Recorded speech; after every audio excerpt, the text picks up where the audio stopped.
Welcome, Gunrunner.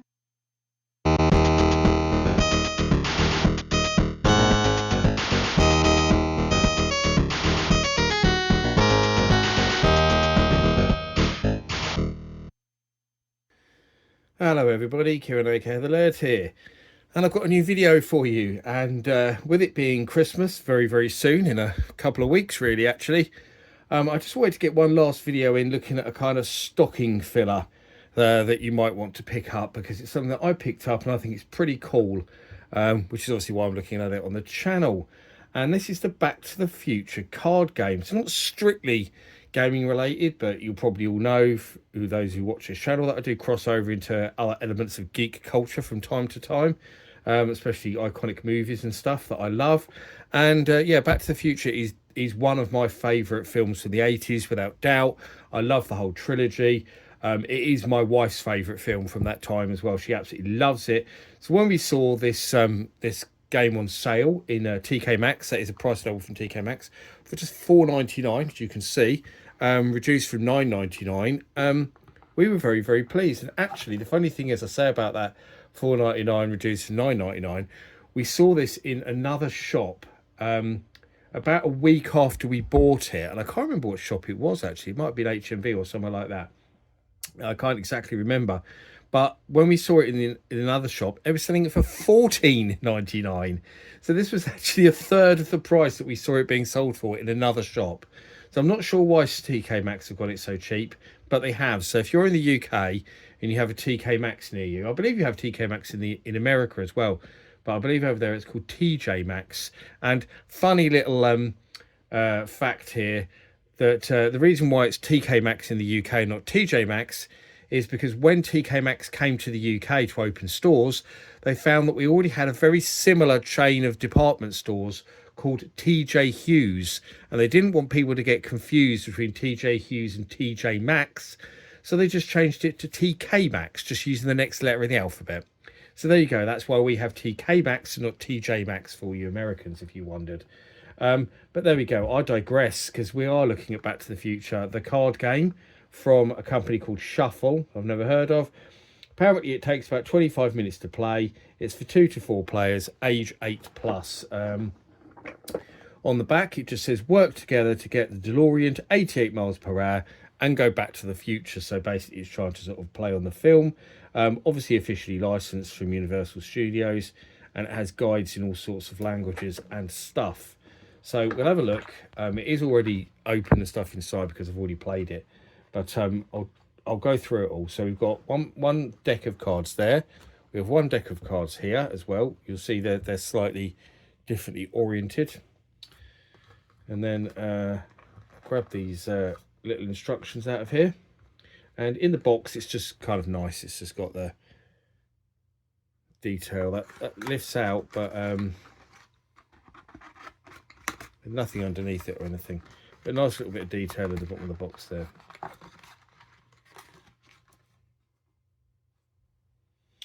Right. So I'll put them there for a minute, the cards, I'll balance them. That'll do, won't it? Because here we've got the little book. But what I noticed was, which was quite cool, is it says you can watch the quick start guide. So if you're too lazy to read the little book to see how to play it, you can scan the QR code. They're there. It's got a QR code that's bloody tiny, and there's no way your phone would scan that. It's far too small. You can actually watch a little video instead. I don't know if it's got that code in. Oh, it's on the back as well. Yeah, see that one? That's fine. You could easily scan that, couldn't you? But that one on the front, bit silly there. But yeah. So if you're really lazy and you don't want to read, you can go and look at that instead. So this kind of diagram just shows you a little bit about what's in it, in terms of those cards, how to lay them out, what you need, line 1, line 2, the setup, etc. So it says work together to get DeLorean to 88 miles per hour and go back to the future. So contents is A, 1 DeLorean card, B, 9 road cards, C, 46 paradox cards, and D, 54 flux capacitor cards. So you need to find these cards. So obviously these ones here are flux capacitors, aren't they? There's a load of them. So they go up to there. Yep, so they're we'll separate them. So we'll put them to one side. Then we've got these DeLorean cards.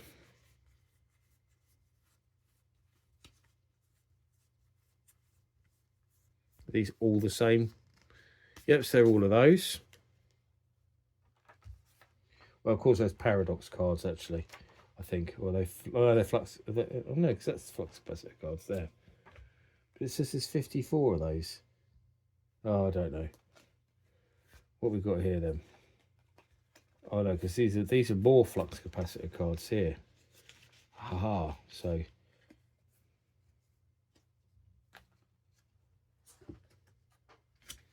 So there's our one DeLorean card. Here's all our different scenarios, which are up to there. So you see, these are the road cards. These have got different scenes from the film, and we'll have a look at them in a second, actually. More flux capacitor cards. So here we go, loads of these in all different colours. Green, blue, red, etc. So we'll stick all them to one side over there for a minute, the flux capacitor cards. So we'll have a look at these road cards. These got scenes from the filming. There's Hill Valley. So we've got the western ones from Back to the Future 3. There's Hill Valley before it was basically built. There's the clock tower, the village, well, the town even. We've got Biff's car in there, everything. So we've got lots of stuff in there. Right, so we've done that. So this is not so fast. All of Marty and Doc's time travelling has left a series of time paradoxes. If the DeLorean were to pass through one, it would cause a chain reaction that would unravel the very fabric of the space-time continuum and destroy the entire universe. Work together to seal them, or there might be no future at all. So setup, it says, lay the 9 road cards in a time zone order, picture side up, then place the DeLorean at the start. Shuffle the paradox cards, placing them as shown. So go back to that diagram, how it shows to lay them out.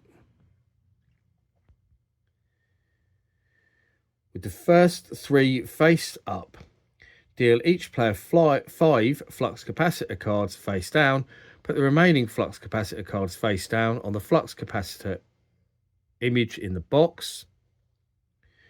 This is the draw pile. That's why it's obviously got the image of the flux capacitor there, like you can see, because it's the same size as the cards. Okay. So,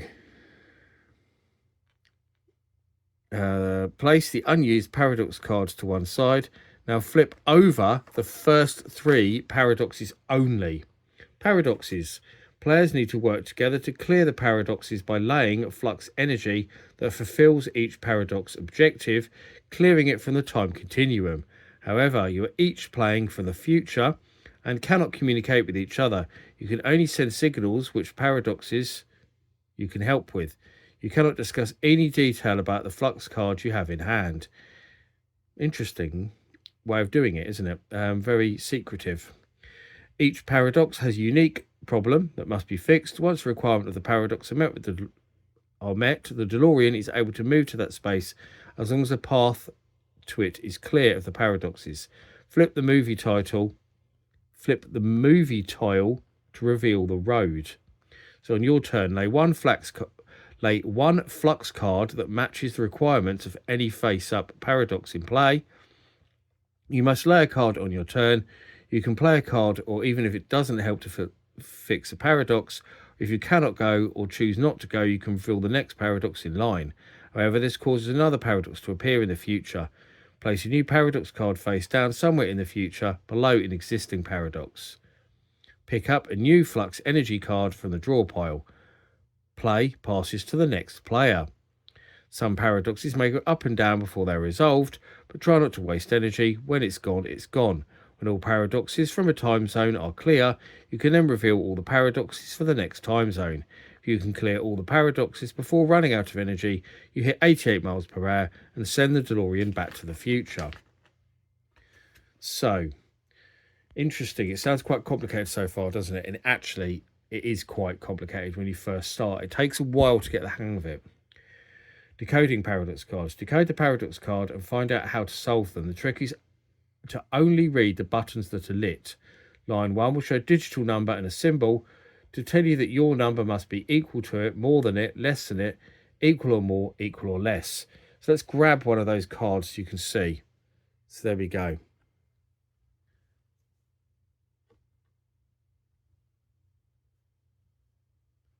So you see there's different things that are lit on these cards, yeah? So that is what it's talking about there.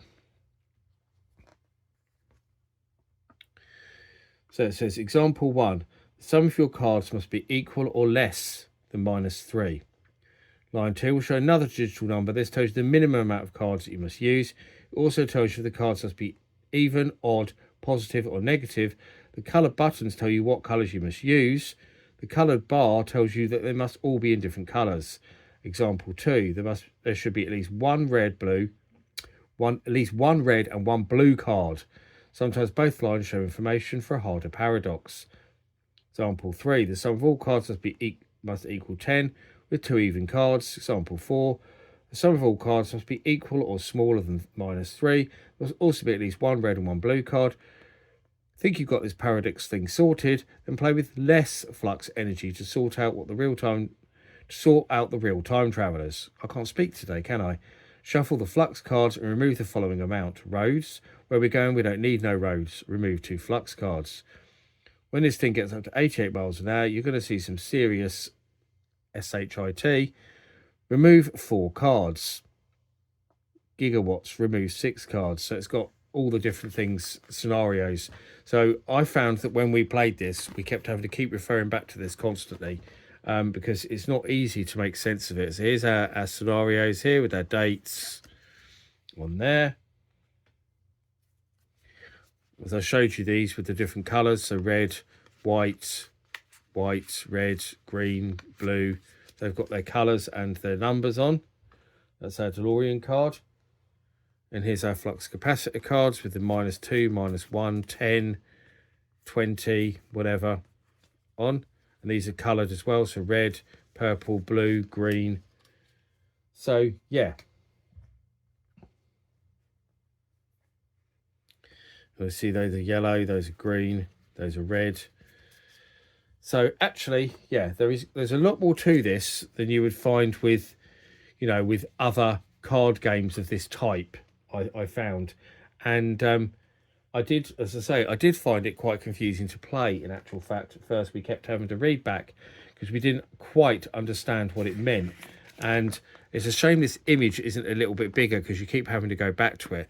And actually, in the end, what we did do is we watched the start guide video because it makes a bit more sense when you actually watch that than reading these instructions, which I don't think are amazingly good, in all honesty. I think the way they read is a little bit confusing, and I think you have to refer back to it a few times otherwise. But that said, once you do get going with it, it is quite an interesting game that reminded me a little bit of Uno in some ways, in terms of the sort of tactical nature of it, but a lot more complicated than Uno. Much harder to pick up, and they say it's for age 8 upwards. I'd say it's a bit more than that, because I'd say that kids would probably find this game really, really confusing. In the fact that we found it confusing, we were trying to set it up and play it last night, and it took us ages to get to grips with it. But then once we did, as I say, it wasn't too bad. We understood. We're like, oh yeah, no, this all makes sense. It just takes a kind of couple of plays to get your head round it, I found. But once it does, once you do, it's good. So, yeah, it's not a very intuitive game at all. And I think that's because it tries to go to be as faithful to the movie franchise as it possibly can, which is maybe its downfall in some ways. But, yeah, as I say, I still think if you enjoy card games, it's worth grabbing and worth playing, especially if you enjoyed... I think if you didn't enjoy the Back to the Future movie, I don't think you particularly enjoy the card game. I think it's very much focused on Back to the Future fans. But there we go. I think I've kind of shown you enough about it and told you enough about it. So if you are a Back to the Future fan, go and grab this card game, and I'm sure you're going to love it this Christmas. You've got plenty of people to play with. But if you're not a Back to the Future fan, then probably give it a miss and go and play Uno instead. But as always, I thank you for watching. I've been the Laird, and I'll see you all again for another video very soon. Bye bye.